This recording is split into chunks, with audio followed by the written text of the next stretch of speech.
Hello అండి, the spice route Telugu ఛానల్కి స్వాగతం. ఈరోజు మన రెసిపీ సగ్గుబియ్యం కిచిడి. దీన్నే సాబుదానా కిచిడి అని కూడా అంటారు. మనం ఫాస్టింగ్ ఉన్నప్పుడు అలాగే బ్రేక్ఫాస్ట్లోకి తీసుకోవడానికి చాలా టేస్టీగా ఉంటుంది. దీనికోసం నేను ఇక్కడ 1.5 గ్లాస్ సగ్గుబియ్యాన్ని తీసుకున్నాను. వీటిని వాటర్ వేసుకొని ఒక 2-3 సార్లు బాగా వాష్ చేసుకోవాలి.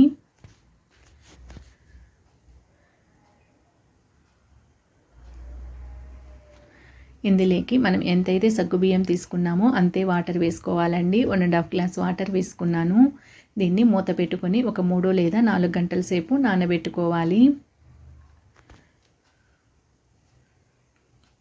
ఒక 3 అవర్స్ తర్వాత మనకు సగ్గుబియ్యం బాగా నానిపోయి ఉంటుంది. మనం కరెక్ట్గా వాటర్ వేసుకున్నాం కదా, 1.5 గ్లాస్ వాటరు పొడి పొడిగా, వాటర్ అంతా లేకుండా నానిపోయిందండి. చూడండి, పొడి పొడిగా ఉంది. సగ్గుబియ్యం కూడా బాగా నానిపోయింది. వాటర్ అనేది కరెక్ట్గా వేసుకోవాలి. ఇప్పుడు దీన్ని పక్కన పెట్టేసుకొని 2 బంగాళాదుంపలు తీసుకొని పీల్ ఆఫ్ చేసుకోవాలి. మనం తీసుకున్న క్వాంటిటీకి 2 బంగాళాదుంపలు అయితే కరెక్ట్గా సరిపోతాయి. ఈ విధంగా ముక్కలు ముక్కలుగా కట్ చేసుకోవాలండి. మీడియం సైజ్ ముక్కలు కట్ చేసుకుంటే సరిపోతుంది.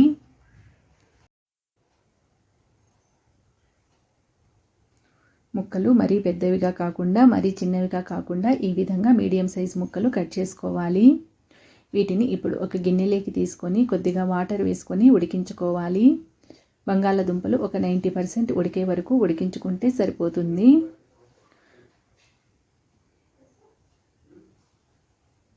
ఇవి ఉడుకుతున్నప్పుడు ఒక ఫోర్క్తో కానీ చాకుతో కానీ చెక్ చేసుకుంటే తెలుస్తుంది మనకు ఉడికిండేది లేనిది. ఈ విధంగా ఒక 90% ఉడికిన తర్వాత స్టవ్ ఆఫ్ చేసేసుకొని వాటర్ మొత్తం వంపేసుకోవాలి.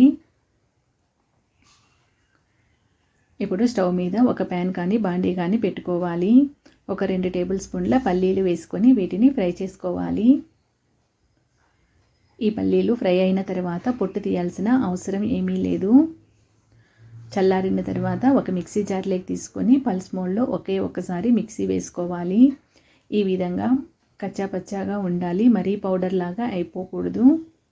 ఒక్కసారి పల్స్ మోడ్లో తిప్పుకుంటే సరిపోతుంది. ఇప్పుడు అదే బాండీలోకి కొద్దిగా ఆయిల్ వేసుకోవాలి. ఆయిల్ చాలా తక్కువగా వేసుకోవాలి. అందులోకి ఒక హాఫ్ స్పూన్ జీలకర్ర వేసుకొని ఫ్రై చేసుకోవాలి. ఇప్పుడు ఫ్రెష్గా దంచుకున్న అల్లము అలాగే పచ్చిమిరపకాయలు కొద్దిగా కరివేపాకు వేసుకొని ఫ్రై చేసుకోవాలి.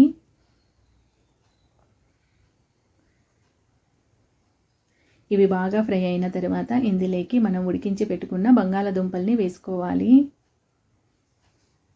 వీటిని ఒక 2 నిమిషాల పాటు ఫ్రై చేసుకోవాలి.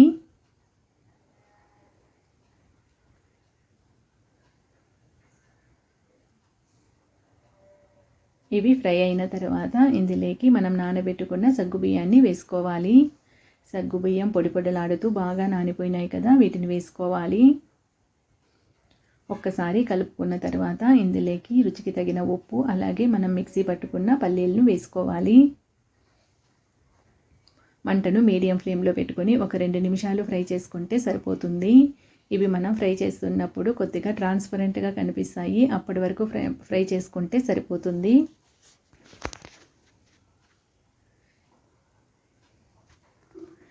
రెండు నిమిషాలు ఫ్రై చేసుకున్న తర్వాత ఇందులోకి కొద్దిగా నిమ్మరసాన్ని అలాగే కొత్తిమీరని వేసుకోవాలి. ఒక్కసారి కలుపుకున్న తర్వాత స్టవ్ ఆఫ్ చేసేసుకుంటే సరిపోతుందండి. ఎంతో పొడి పొడిలాడుతూ మనకు సగ్గుబియ్యం కిచిడి రెడీ అయిపోయింది. ఇది చాలా టేస్టీగా ఉంటుందండి. బ్రేక్ఫాస్ట్గానే కాదు, మనం ఫాస్టింగ్ ఉన్నప్పుడు కూడా తీసుకోవచ్చు. ఈ రెసిపీ కనుక మీకు నచ్చినట్లయితే లైక్ చేయండి, మీ ఫ్రెండ్స్ అండ్ రిలేటివ్స్కి షేర్ చేయండి. అలాగే ద స్పైస్ రూట్ తెలుగు ఛానల్ని సబ్స్క్రైబ్